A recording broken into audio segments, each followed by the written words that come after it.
Kibbutz Be'eri was one of the worst-hit Israeli communities in the devastating October 7th attack by Hamas gunmen from the Gaza Strip.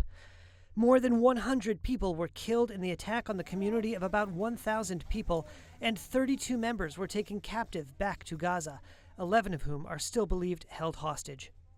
And on Thursday, the Israeli military published the findings of a first probe into its own security failings, acknowledging it failed to protect the citizens of Be'eri.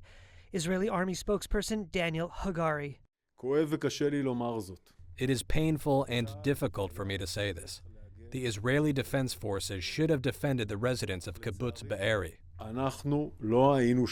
But unfortunately, we were not there. For long hours of fighting, for hours, the residents of Be'eri defended their families with their bodies, alone, in front of the terrorists.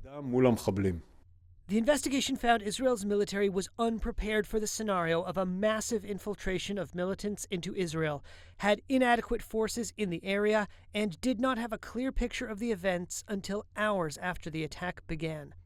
The rampage through Be'eri and other Israeli communities near the border with Gaza killed 1,200 people, according to Israeli tallies. It was Israel's deadliest day and the worst attack on Jews since the Holocaust.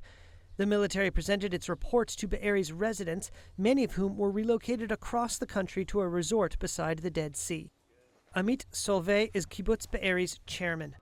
We didn't get an answer because they don't have an answer. They did an investigation, and the conclusion of this investigation, this is what's supposed to calm me down in the future. But we didn't get the answer why the army didn't come in a minute. Israeli Defense Minister Yoav Gallant on Thursday called for a state inquiry into the security failings of the October 7th attack. He said the probe should investigate Gallant himself and Prime Minister Benjamin Netanyahu. Gallant spoke at a military graduation ceremony with Netanyahu present. Netanyahu has dismissed past calls to form a state inquiry.